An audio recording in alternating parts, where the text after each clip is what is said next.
Good evening everybody, welcome to Nick education. तो देखिए CP net में जो आपका तीसरा चैप्टर है ऑक्सीडेशन एवं रिडक्शन, जिसके बारे में आगे आप लोगों को जो इंट्रोडक्शन वीडियो है इसमें कौन कौन से इंपॉर्टेंट टॉपिक है, उनसे किस तरीके से क्वेश्चंस पूछे जाते हैं उसके बारे में बताया था। लाइक इसमें जो देखिए फर्स्ट टॉपिक था ऑक्सीडेशन नंबर, जिसके बारे में पिछली वीडियो बना चुके हैं, तो आप लोग प्ले लिस्ट पर चेक करके देख सकते हैं। तो ठीक है, आज का टॉपिक है ऑक्सीडेशन एवं रिडक्शन। इंपॉर्टेंट टॉपिक है ये इंपॉर्टेंट है, ये मोस्टली पेपर में पूछते हैं। आपको कोई रिएक्शन दे दी जाएगी, उसमें से बताना है कि ये ऑक्सीडेशन रिएक्शन है या रिडक्शन रिएक्शन है, यानी ऑक्सीकरण हो रहा है कि उसका अपचयन हो रहा है। ठीक है, तो आज का टॉपिक है ऑक्सीकरण एवं अपचयन, ऑक्सीकरण रिएक्शन एंड रिडक्शन रिएक्शन। तो सबसे पहले आप लोगों को बताते हैं ऑक्सीडेशन के बारे में।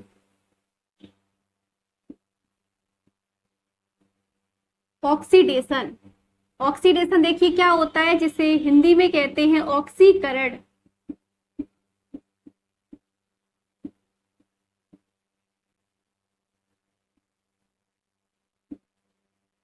तो देखिए आप लोगों को बताते हैं ऑक्सीकरण के बारे में। ऑक्सीकरण देखिए क्या होता है, ऑक्सीकरण को उपचयन भी बोलते हैं। ठीक है, ये इंपॉर्टेंट है, ये पूछते हैं कि उपचयन किसे कहते हैं, तो उपचयन को ही ऑक्सीकरण कहा जाता है। ठीक है, ये इसका दूसरा नाम है उपचयन अभिक्रियाएं। तो देखिए आप लोगों को बताते हैं ऑक्सीडेशन क्या होता है। देखिए ऑक्सीकरण क्या होता है, ऑक्सीकरण एक ऐसी प्रोसेस होती है जिसमें क्या होता है, जो आपका जैसे मतलब देखिए आप लोगों को बताते हैं पहले ऑक्सीकरण। देखिए इसमें दो अवधारणाएं हैं, एक है मूल अवधारणा, एक है मतलब पुरानी अवधारणा। पुरानी अवधारणा के अकॉर्डिंग आप लोगों को बताती हैं कि ऑक्सीकरण वह प्रक्रिया होती है या वह प्रोसेस होती है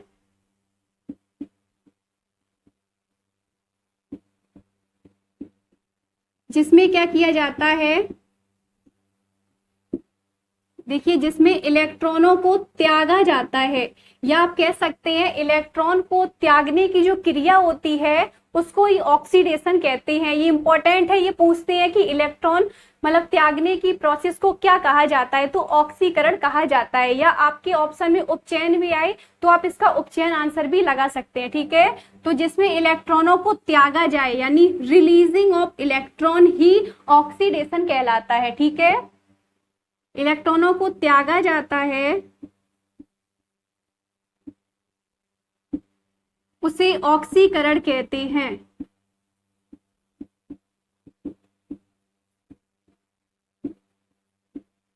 ठीक है, जैसे कोई भी मतलब कोई भी रिएक्शन हो रही है, किसी एलिमेंट ने अपना एक इलेक्ट्रॉन त्यागा, तो उस इलेक्ट्रॉन को त्यागने की जो क्रिया होती है उसको ही ऑक्सीकरण कहते हैं। आप लोगों को एग्जाम्पल के थ्रू समझाएंगे जिससे आप लोगों को आसानी से समझ में आ जाएगा। ठीक है, ये जो अवधारणा है ये है एक प्रकार से पुरानी अवधारणा।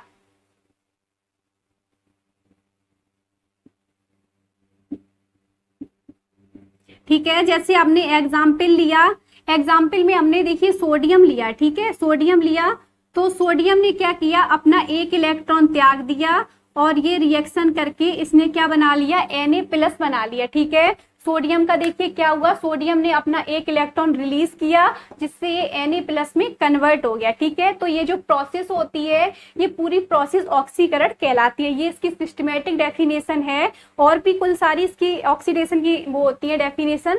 यानी ऑक्सीकरण वह प्रक्रिया होती है जिसमें इलेक्ट्रॉनों को रिलीज किया जाता है, या कहा जाए मुक्त किया जाता है, या कहा जाए त्यागा जाता है। ठीक है, तो उसको ही ऑक्सीडेशन कहते हैं। नेक्स्ट देखिए दूसरा एग्जाम्पल, देखिए जैसे Mg, ये क्या है मैग्नीशियम, जैसे Mg अपना इलेक्ट्रॉन त्याग कर किस में कन्वर्ट हो जाता है, Mg2+ में, और 2 इलेक्ट्रॉनों को ये रिलीज कर देता है। आगे आप लोगों को ऑक्सीकरण संख्या में बता चुके हैं।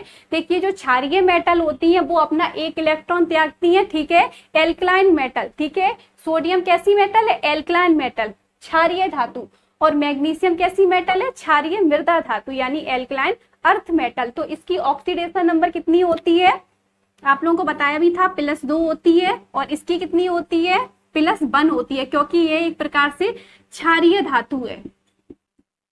ये क्वेश्चन पूछ देते हैं कि क्षारीय धातु कौन कौन सी होती हैं, तो आप लोग बता सकते हैं कि जो क्षारीय धातु होती हैं, सोडियम हो गया, पोटेशियम, रुबिडियम, सीजियम, फ्रेंसियम। ठीक है, तो ये हो गई क्षारीय धातु और ये हो गई क्षारीय मृदा धातु।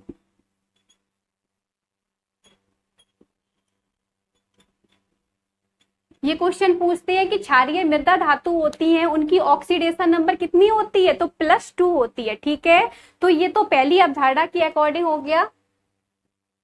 नेक्स्ट देखिए, तो ये इस तरीके से ये पहली डेफिनेशन हो गई। ऑक्सीकरण वह प्रोसेस होती है जिसमें इलेक्ट्रॉनों को त्यागा जाता है। यहाँ पर आप देख सकते हैं इलेक्ट्रॉनों को त्यागा जा रहा है, जिससे इस रिएक्शन में ऑक्सीकरण की प्रोसेस हो रही है। ठीक है, तो आप लोग इसको नोट कर लीजिए। नेक्स्ट देखिए,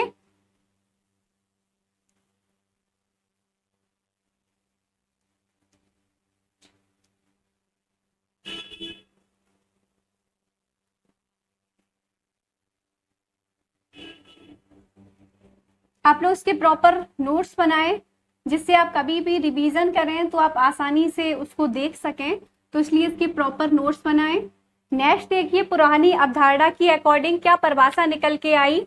दूसरे स्टेप में देखिए, ऑक्सीकरण वह प्रोसेस होती है। ठीक है, देखिए ऑक्सीकरण क्या प्रोसेस होती है, ऑक्सीकरण वह प्रोसेस होती है जिसमें हाइड्रोजन को बाहर निकाला जाता है। अनेक साइंटिस्ट ने बताया था कि इलेक्ट्रॉनों को बाहर निकालना यानी त्यागना ही ऑक्सीकरण कहलाती है, लेकिन अनेक जो साइंटिस्ट थे उन्होंने इसका विरोध किया और बताया कि जो ऑक्सीकरण वह प्रोसेस होती है जिसमें जो हाइड्रोजन होता है उसको बाहर निकाला जाता है। ठीक है, तो देखिए इसकी क्या हुई सेकेंड डेफिनेशन,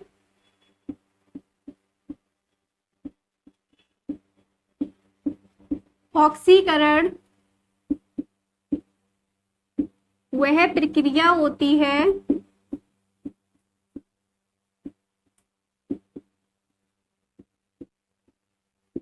जिसमें हाइड्रोजन को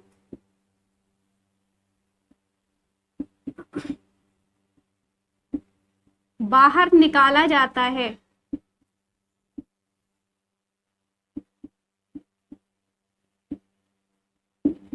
ठीक है, जैसे एग्जाम्पल से समझिए किस तरीके से हाइड्रोजन बाहर निकलेगा। देखिए सपोज दैट, जैसे हमने देखिए क्या किया, कॉपर लिया। ठीक है, कॉपर लिया, कॉपर की सल्फ्यूरिक एसिड के साथ रिएक्शन कराई। सल्फ्यूरिक एसिड को किंग ऑफ एसिड भी कहा जाता है। तो कॉपर जब भी H2SO4 के साथ रिएक्शन करता है, जिसके फलस्वरूप ये क्या बना लेता है, कॉपर सल्फेट बना लेता है। ठीक है, और जो H2 गैस होती है वो रिलीज हो जाती है। ठीक है, नेक्स्ट देखिए, जैसे हमने Zn लिया यानी जिंक लिया, उसकी रिएक्शन H2SO4 से करा दी, तो आप लोग देख सकते हैं किसका निर्माण होगा, जिंक सल्फेट का निर्माण होगा और H2 गैस रिलीज हो जाएगी। ठीक है, तो आप लोग इस रिएक्शन के थ्रू आसानी से समझ सकते हैं कि ऑक्सीकरण वह प्रोसेस होती है जिसमें हाइड्रोजन को बाहर निकाला जाता है। आप लोग देख सकते हैं यहाँ पर कॉपर ने सल्फ्यूरिक एसिड के साथ रिएक्शन की, जिससे कॉपर सल्फेट प्राप्त हो गया। ये देखिए H2 गैस रिलीज हो गई। तो आप लोगों को बताया था हाइड्रोजन का रिलीज होना ही ऑक्सीकरण कहलाता है। तो आप लोगों को अच्छे से समझ में आ गया होगा। नेक्स्ट स्टेप आप लोगों को बताते हैं, देखिए आप लोग इसको नोट कर लीजिए।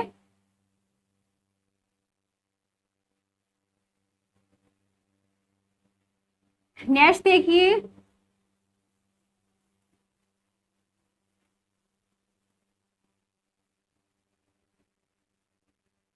नेक्स्ट स्टेप में देखिए क्या बताया साइंटिस्ट ने। नेक्स्ट स्टेप में बताया, वैज्ञानिक थे, उन्होंने बताया कि ऑक्सीकरण वह प्रोसेस होती है जिसमें ऑक्सीजन किसी भी एलिमेंट के साथ रिएक्शन करता है। सॉरी, जैसे कोई भी आप मेटल ले ले, ठीक है, उसकी ऑक्सीजन के साथ रिएक्शन करा दें तो जिससे एक प्रकार से जंग लग जाती है। जैसे हमने आयरन लिया, ठीक है, आयरन को ऑक्सीजन जो था उससे रिएक्शन कराई, जिससे उस जो लोहा था उस पर क्या लग गई, जंग लग गई। या आप कह सकते हैं कि ऑक्सीकरण वह प्रोसेस होती है जिसमें ऑक्सीजन को यानी जो O2 होता है वो ऑक्सीजन से जुड़कर, मतलब आप कह सकते हैं कि ऑक्सीकरण वह प्रोसेस होती है जिसमें ऑक्सीजन से जुड़कर जो मतलब तत्व होता है या कोई भी एलिमेंट ले सकते हैं वह सड़ता है, या ऑक्सीजन से या मतलब ऑक्सीजन से जुड़कर सड़ जाना। ठीक है, ऑक्सीजन से जुड़कर सड़ जाना ही ऑक्सीकरण कहलाता है। आपको एग्जाम्पल के थ्रू समझाएंगे। देखिए ऑक्सीकरण वह प्रोसेस होती है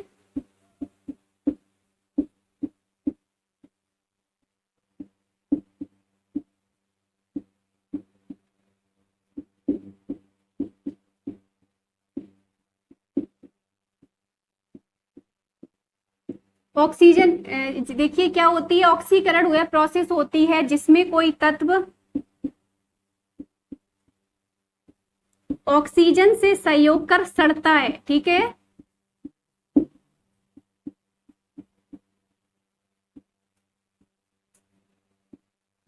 ये इंपॉर्टेंट है, ये पूछा गया था कि ऑक्सीजन का सड़ना क्या कहलाता है, तो ऑक्सीकरण कहलाता है। ठीक है, जिसमें जो मतलब कोई तत्व है ऑक्सीजन से रिएक्शन करेगा तो वह उसको पूरी तरीके से डेस्ट्रॉयड कर देगा। ठीक है, जैसे हमने आयरन लिया, ठीक है, जैसे हमने आयरन लिया सपोज दैट, और हमने उस पर ऑक्सीजन गैस को प्रवाहित कर दिया, तो जिससे क्या बन जाती है, एक प्रकार से जंग लग जाती है। ठीक है, Fe2O3 इस तरीके से जंग लग जाती है।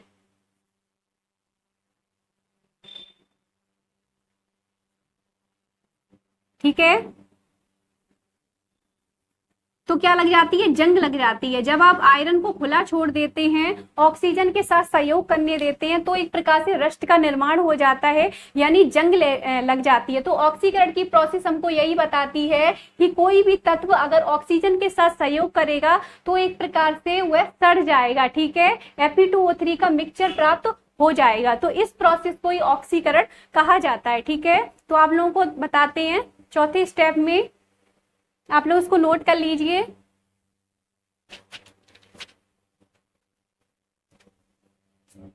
नेक्स्ट देखिए, नई अवधारणा की अकॉर्डिंग, नई अवधारणा में साइंटिस्ट ने क्या बताया उसको समझिए।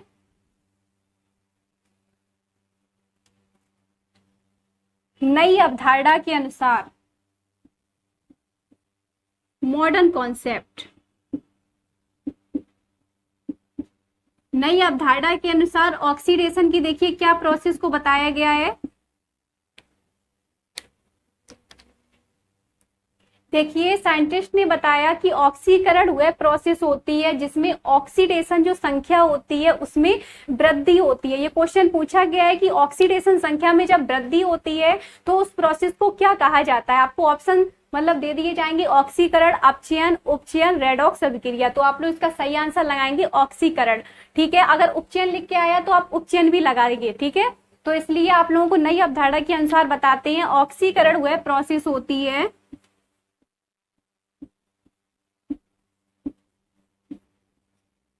या वह प्रक्रिया होती है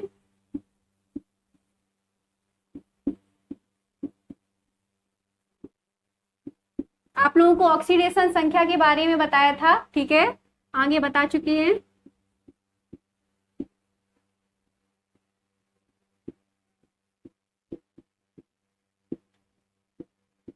जिसमें जो ऑक्सीकरण संख्या होती है उसमें क्या होती है, वृद्धि होती है।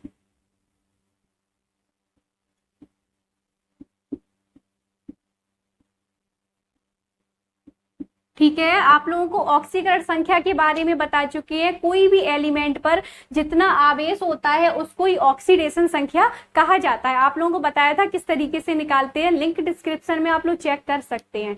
ठीक है, तो आप लोगों को देखिए एग्जाम्पल के थ्रू बताते हैं। जैसे देखिए सपोज दैट हमने एग्जाम्पल लिया Ca,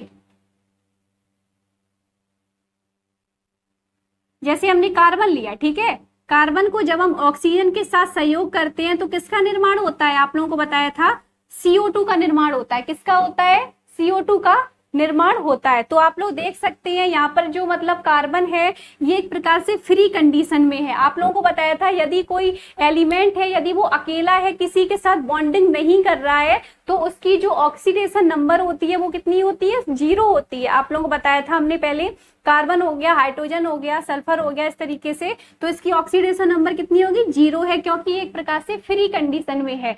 यहाँ पर आप लोग देख सकते हैं कार्बन की बैलेंसी बताइए कितनी है, +4 है। +4 हमने कैसे लिख दी, देखिए आप लोगों को बताया था CO2 की बैलेंसी किस तरीके से निकालेंगे। तो देखिए इसकी x मान ली, +2 गुणे ऑक्सीजन पे कितने चार्ज होते हैं, -2 होते हैं। आप उनको याद कर लें तो आप इसको आसानी से निकाल सकेंगे। ठीक है, तो देखिए आप लोग देख सकते हैं कार्बन की कितनी निकल के आई, +4। तो इस तरीके से हमने इसका यहाँ पर +4 कर दिया। तो आप लोग यहाँ पे देख सकते हैं कार्बन का CO2 में क्या हो रहा है, ऑक्सीकरण हो रहा है, क्योंकि इसने क्या किया, आप लोग देखिए कार्बन की ऑक्सीडेशन नंबर 0 थी और CO2 की ऑक्सीडेशन नंबर 4 थी, यानी 0 से 4 में क्या हो रही है, वृद्धि हो रही है। ठीक है, तो ये जो प्रोसेस है उसको ही ऑक्सीकरण कहते हैं। और देखिए एग्जाम्पल आप लोग उसको नोट कर लीजिए, फिर उसके बाद इसको दोबारा बताते हैं और एग्जाम्पल के थ्रू। नेक्स्ट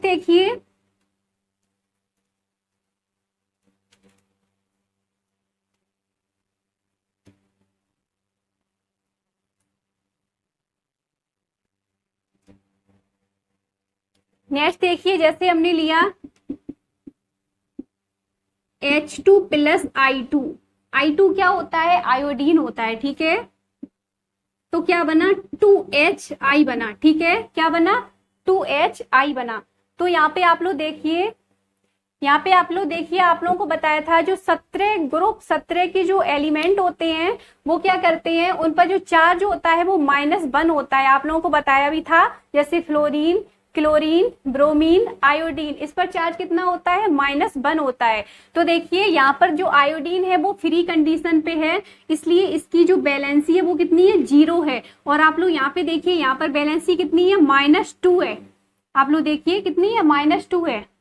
तो 0 से 2 में क्या हो रही है बताइए, +2 की वृद्धि हो रही है।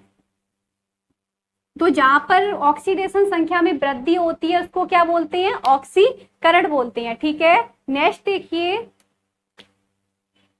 देखिए तीसरा, जैसे हमने कॉपर लिया। ठीक है, हमने क्या लिया, कॉपर लिया, कॉपर की रिएक्शन करा दी क्लोरीन से। ठीक है, जब हम कॉपर की क्लोरीन के साथ रिएक्शन कराते हैं तो देखिए क्या बनता है, CuCl2 बनता है। ठीक है, क्या बना, CuCl2 बना। तो देखिए यहाँ पर आप लोग देख सकते हैं, आप लोगों को बताया था यहाँ पर कोई भी कॉपर बॉन्डिंग नहीं कर रहा है, तो कॉपर की ऑक्सीडेशन नंबर कितनी हो गई, 0 हो गई। ठीक है, कितनी होगी, 0 हो गई। और यहाँ पर देखिए कॉपर की बैलेंसी कैसे निकालेंगे, आप लोगों को बताया भी था, जैसे CuCl2, CO की X मान लो और 2 गुणे क्लोरीन पे कितने होते हैं, -1 होते हैं। ठीक है, X - 2 = 0, तो X बराबर कितनी निकल के आएगी, +2। तो आप लोग यहाँ पर +2 रख सकते हैं। तो 0 से 2 में क्या हो रही है, +2 की वृद्धि हो रही है। और जहां पर वृद्धि हो उसको क्या बोलते हैं, ऑक्सीडेशन नंबर बोलते हैं। आई होप आप लोगों को ये अच्छे से समझ में आ गया होगा। ऑक्सीकरण क्या होती है, ऑक्सीकरण वह प्रोसेस होती है जिसमें इलेक्ट्रॉनों को रिलीज किया जाता है। ठीक है, जिसमें इलेक्ट्रॉन एक प्रकार से पृथक हो जाए। ठीक है, और नेक्स्ट स्टेप में आप लोगों को बताया था ऑक्सीकरण वह प्रोसेस होती है जिसमें ऑक्सीडेशन संख्या में वृद्धि होती है। ठीक है, ऑक्सीकरण को आप उपचयन भी बोल सकते हैं। ऑक्सीजन का सड़ना ही ऑक्सीकरण कहलाता है। ठीक है, जैसे आयरन की आप ऑक्सीजन के साथ सहयोग कर दें, कॉम्बिनेशन कर, एक प्रकार से वो क्या करेगा, आयरन पर एक प्रकार से जंग लग जाएगी। ठीक है, तो ये जो प्रोसेस है उसको ही ऑक्सीकरण कहते हैं। तो नेक्स्ट स्टेप में आप लोगों को बताएंगे अपचयन के बारे में, तो आप लोग इसको नोट कर लीजिए।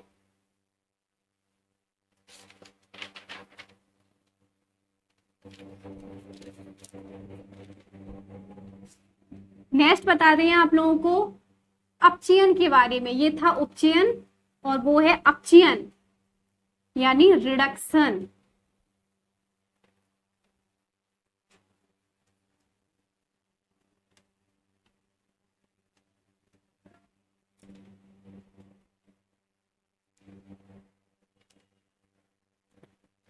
रिडक्शन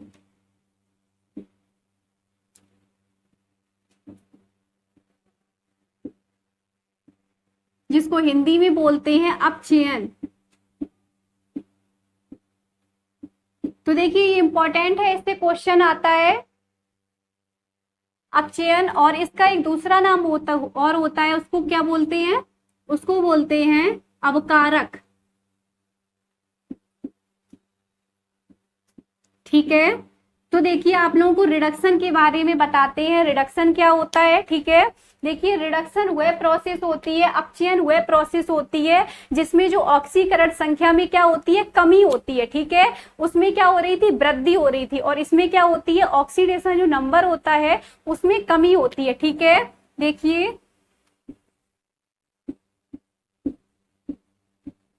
अपचयन वह प्रक्रिया है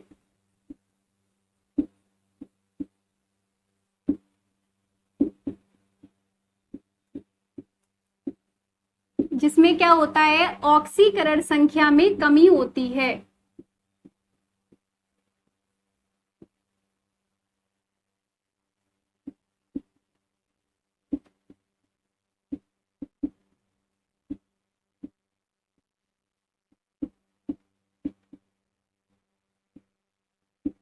यानी देखिए, अपचयन वह प्रोसेस होती है जिसमें क्या होता है, ऑक्सीडेशन जो नंबर होता है उसमें क्या होती है, कमी होती है। ठीक है, आप लोगों को एग्जाम्पल के थ्रू समझाएंगे।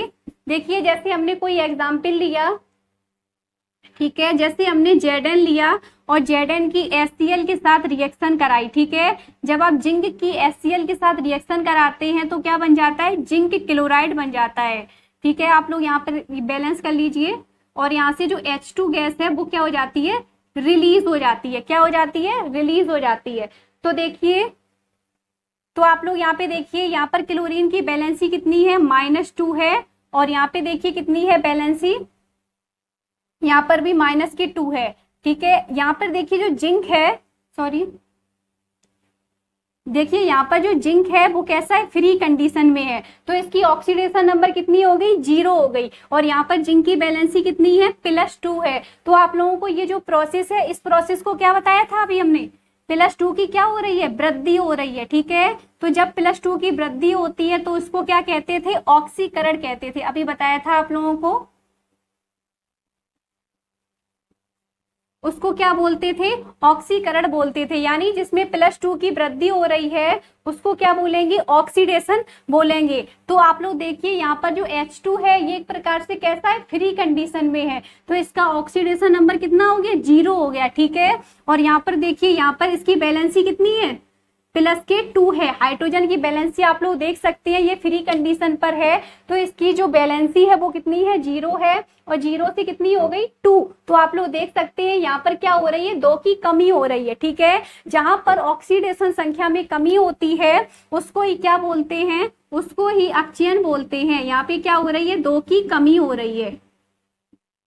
आप लोग देखिए, 2 से 0 क्या हो रही है, कमी हो रही है। ठीक है, तो इस प्रोसेस को ही क्या बोलते हैं, इस प्रोसेस को ही अपचयन बोलते हैं। देखिए, दूसरी आपको रिएक्शन बताते हैं।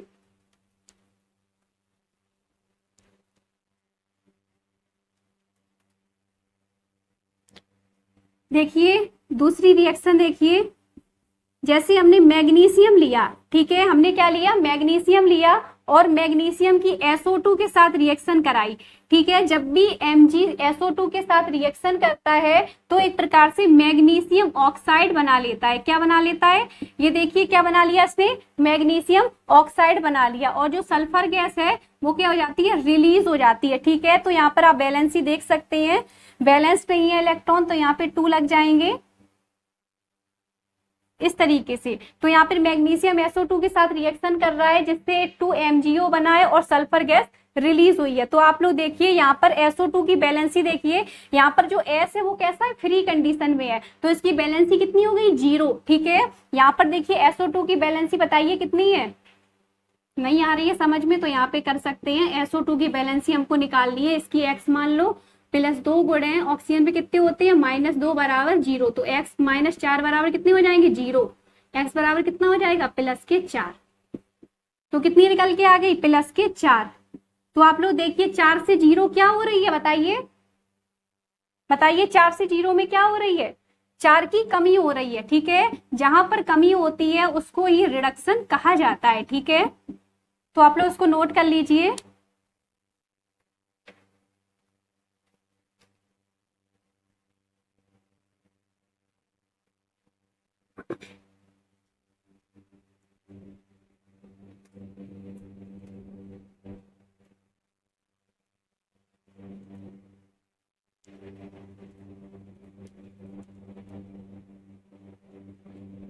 नेक्स्ट देखिए, साइंटिस्ट ने क्या बताया, नेक्स्ट देखिए, साइंटिस्ट ने बताया कि ऑक्सीकरण वह प्रोसेस होती है जिसमें इलेक्ट्रॉनों को ग्रहण किया जाता है। जबकि आप लोगों को ऑक्सीकरण में बताया था, सॉरी अपचयन में क्या बताया है, जिसमें जो ऑक्सीडेशन नंबर है वो क्या हुई थी, इसमें कमी हुई थी। ठीक है, तो इसने क्या किया, अपचयन वह प्रोसेस है, जो साइंटिस्ट थे उन्होंने बताया कि अपचयन वह प्रोसेस है जिसमें इलेक्ट्रॉनों को ग्रहण किया जाता है और ऑक्सीकरण में क्या था, इलेक्ट्रॉनों को रिलीज किया जाता था। ठीक है, तो देखिए साइंटिस्ट ने क्या बताया, अपचयन वह प्रोसेस है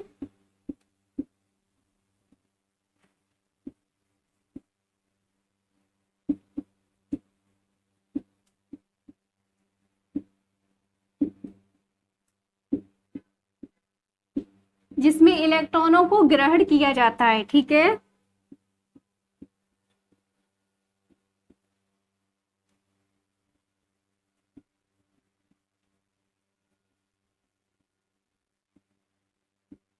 यानी इसमें क्या किया जा रहा है, इलेक्ट्रॉनों को ग्रहण किया जा रहा है। ठीक है, जैसे देखिए जैसे Fe3+ है। ठीक है, Fe3+ में क्या किया, इलेक्ट्रॉनों को ग्रहण कर क्या बना लिया, Fe+2 बना लिया। ठीक है, उसमें क्या था, उसमें देखिए क्या था, ऑक्सीडेशन ने, सोडियम ने क्या किया था, अपना एक इलेक्ट्रॉन त्याग कर ये Na+ में कन्वर्ट हो गया था, या आप लोग कह सकते हैं इसका रिवर्सिबल ही अपचयन कहलाता है। ऑक्सीकरण का जो रिवर्सिबल होता है यानी उत्क्रमणीय निशान, वही क्या कहलाता है, अपचयन कहलाता है। ठीक है, तो Fe3+ आयन ने अपना एक इलेक्ट्रॉन को ग्रहण कर Fe+2 आयन में ये कन्वर्ट हो गया। नेक्स्ट देखिए, जैसे Cl2 है, Cl2 ने अपने 2 इलेक्ट्रॉनों को ग्रहण किया और ये किसमें कन्वर्ट हो गया, बताइए किसमें कन्वर्ट होगा, ये हो जाएगा 2Cl- में कन्वर्ट हो जाएगा। देखिए बैलेंस पूरी है, आप लोग देख सकते हैं यहाँ पर जो क्लोरीन है उसने क्या किया, 2 इलेक्ट्रॉनों को ग्रहण किया और ये 2Cl- में ये कन्वर्ट हो गया। तो यहाँ पर आप लोग देख सकते हैं जो Cl2 है इसकी बैलेंस ही बताइए कितनी है, इसकी बैलेंस ही बताइए, -2 है। ठीक है, और Cl- की कितनी है, 0 है। तो -2 से 0 क्या हो रही है, बताइए क्या हो रही है, 2 की कमी हो रही है। देखिए 2 से 0 तो क्या हो रही है, 2 की कमी हो रही है। जहां पर कमी होती है उसको क्या कहते हैं, उसको रिडक्शन कहा जाता है। तो ये क्वेश्चन आता है कि जिसमें इलेक्ट्रॉन जो ऑक्सीडेशन नंबर है उसमें कमी हो रही है उसको क्या बोलते हैं, उसको अपचयन बोलते हैं। जिसमें इलेक्ट्रॉनों को ग्रहण किया जाता है उसको अपचयन कहते हैं। ठीक है, तो नेक्स्ट स्टेप में देखिए, आप लोग उसको नोट कर लीजिए।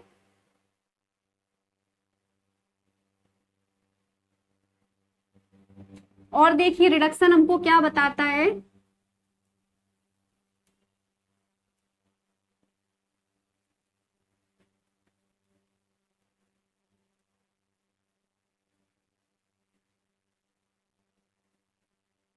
नेक्स्ट स्टेप में साइंटिस्ट ने बताया,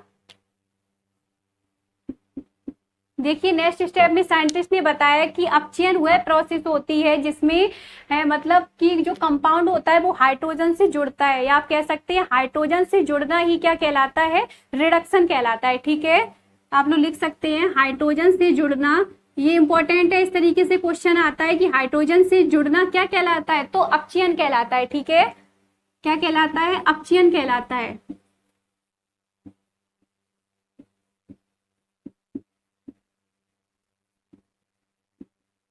ठीक है, इसको अपकारक भी बोलते हैं। और आप एक और लिख सकते हैं, एक और डेफिनेशन होती है, देखिए इसकी क्या डेफिनेशन होती है, जैसे हाइड्रोजन से जुड़ा है तो अपचयन कहलाता है, और यदि ऑक्सीजन है जो आपका वो बाहर निकलना है या ऑक्सीजन को बाहर निकालना ही क्या कहलाता है, अपचयन कहलाता है। ठीक है, ऑक्सीजन को बाहर निकालना ही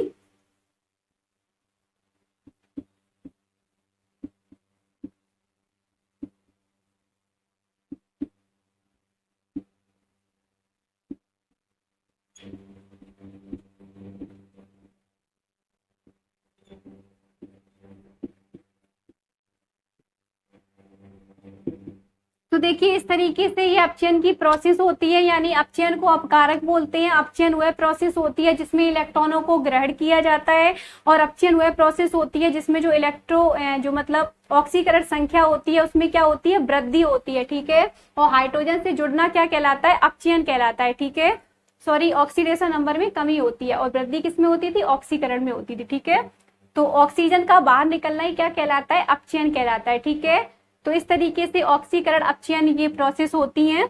अब आप लोगों को बताते हैं ऑक्सीकारक और अपकारक के बारे में या अपचायक के बारे में, इंपॉर्टेंट है ये टॉपिक।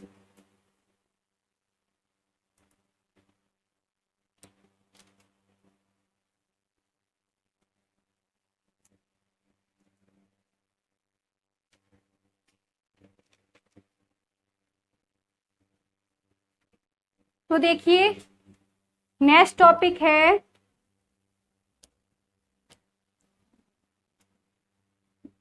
अपचायक पदार्थ,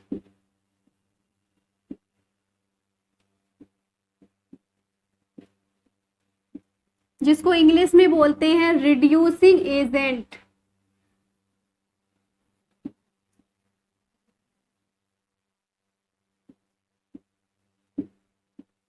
तो देखिए अपचायक पदार्थ क्या होते हैं, समझिए इसको। तो देखिए अपचायक पदार्थ क्या होते हैं, समझिए। देखिए जिन पदार्थों का ऑक्सीकरण होता है, जैसे कोई भी पदार्थ है यदि उसका ऑक्सीकरण हो रहा है तो उसको ही अपचायक पदार्थ या रिड्यूसिंग एजेंट कहते हैं। ठीक है, तो इसकी सिस्टमेटिक डेफिनेशन होती है, अपचायक पदार्थ वो होते हैं जिनका ऑक्सीकरण होता है। ये इंपॉर्टेंट है, ये पूछते हैं। तो देखिए जिन पदार्थों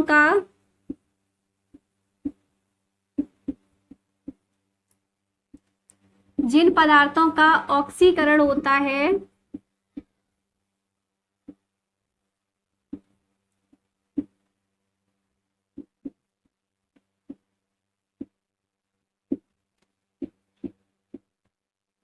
उसे अपचायक पदार्थ कहते हैं।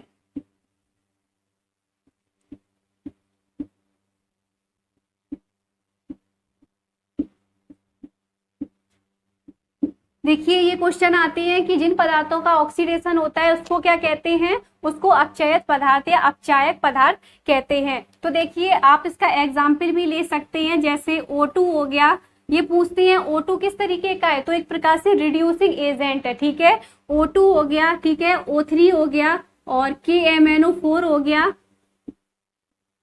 और देखिए पोटेशियम डाइक्रोमेट हो गया, K2Cr2 और O7। और देखिए नेक्स्ट HNO3 हो गया। तो देखिए इस तरीके से होते हैं रिड्यूसिंग एजेंट, यानी जिन पदार्थों का ऑक्सीकरण होता है उसको ही क्या बोलते हैं, उसको ही रिड्यूसिंग एजेंट बोलते हैं। यानी जिन पदार्थों का ऑक्सीकरण होगा उसको ही क्या बोलते हैं, रिड्यूसिंग एजेंट बोला जाता है। ठीक है, देखिए आप इस तरीके से भी अपचाय की मतलब अपचाय पदार्थों की परिभाषा लिख सकते हैं कि जिसमें इलेक्ट्रॉनों को क्या किया जाता है, यानी ऑक्सीकारक वे पदार्थ होते हैं जो क्या करते हैं, जो ऑक्सीकारक होते हैं वो आप लोगों को बताया था इलेक्ट्रॉनों को क्या करते थे, त्यागते थे। ठीक है, और अपचाय क्या करते थे, इलेक्ट्रॉनों को ग्रहण करते थे। ठीक है, तो इस तरीके से अपचायक पदार्थ होते हैं। ये पूछते हैं कि KMnO4 किस तरीके का पदार्थ है, तो अपचायक पदार्थ है। ठीक है, तो नेक्स्ट स्टेप में बताते हैं आप लोगों को ऑक्सीकारक पदार्थ के बारे में, ऑक्सीडाइजिंग एजेंट।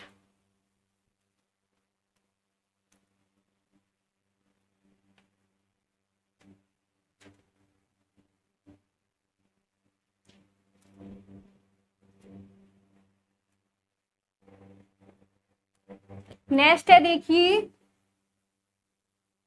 ऑक्सीडाइजिंग एजेंट,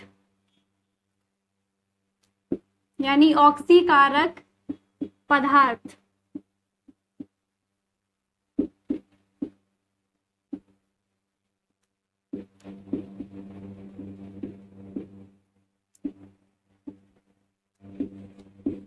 तो देखिए ऑक्सीकारक पदार्थ क्या होता है, जिन पदार्थों का क्या हो रहा हो, देखिए जिन पदार्थों का अपचयन होता है यानी रिडक्शन होता है उसको ही ऑक्सीकारक पदार्थ कहा जाता है। यानी कोई पदार्थ है यदि जब उसका क्या होगा, अपचयन होगा, उसको ही ऑक्सीकारक पदार्थ यानी ऑक्सीडाइजिंग एजेंट कहा जाता है। ठीक है, देखिए इसकी डेफिनेशन देखिए, जिन पदार्थों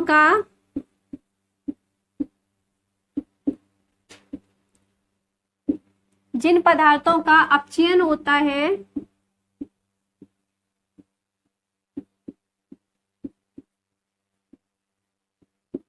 उसे ऑक्सीकारक पदार्थ कहते हैं।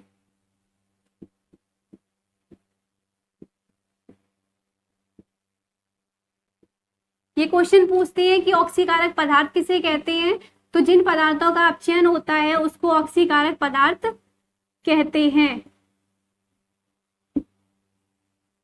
तो देखिए इसके मोस्टली जो मतलब ऑक्सीकारक यानी जो ऑक्सीडाइजिंग एजेंट हैं उनके मोस्टली नाम आते हैं। तो देखिए कौन कौन से होते हैं, O2 होता है, O3 होता है, KMnO4 होता है और पोटेशियम डाइक्रोमेट होता है और HNO3 होता है।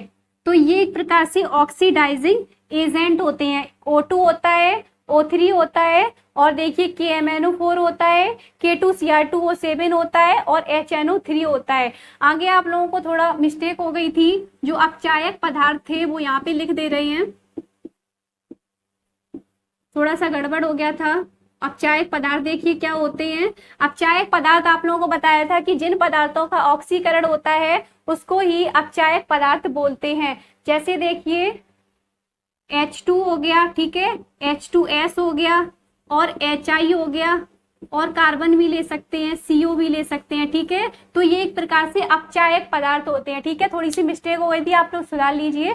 देखिए अपचायक पदार्थ H2 हो गया, H2S हो गया, हाइड्रोजन सल्फाइड जिसमें रोटन एग के समान स्मेल आती है, और देखिए हाइड्रोजन आयोडाइड और कार्बन और CO यानी कार्बन मोनोऑक्साइड। तो देखिए ये इस तरीके से ऑक्सीकारक पदार्थ होते हैं। अब आपको बताते हैं कि ऐसे एलिमेंट के नाम जिसमें ऑक्सीकारक एवं अपचयन दोनों रिएक्शन होती है, ठीक है, उनको क्या बोलते हैं, जो दोनों की तरह वर्क करें, यानी जिसमें ऑक्सीकारक भी हो और अपचायक भी हो, ठीक है। देखिए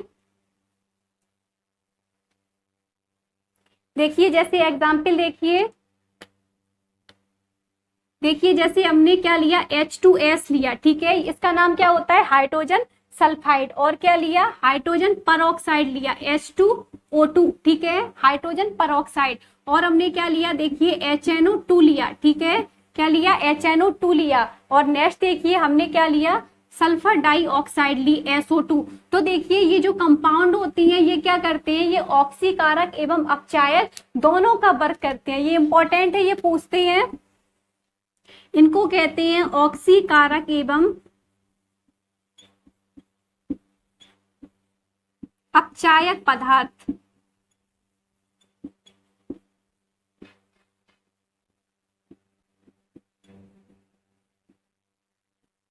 तो देखिए दोबारा से समझ लीजिए क्या था, अपचायक पदार्थ यानी जिन पदार्थों का ऑक्सीकरण होता है उसको अपचायक पदार्थ कहते हैं। और देखिए ऑक्सीडाइजिंग एजेंट क्या होता है, जिन पदार्थों का क्या हो रहा हो, रिडक्शन हो रहा हो यानी अपचयन हो रहा हो, उसको ही ऑक्सीडाइजिंग एजेंट कहते हैं, जो दोनों की तरह कार्य करे। तो देखिए जैसे H2S hydrogen sulphide, hydrogen peroxide और देखिए नाइट्रिक एसिड और SO2 यानी सल्फर डाइऑक्साइड। आई होप आप लोगों को ये अच्छे से समझ में आ गए होंगे। तो वीडियो को यहीं एंड करते हैं, मिलते हैं कल एक नई वीडियो के साथ। Thank you.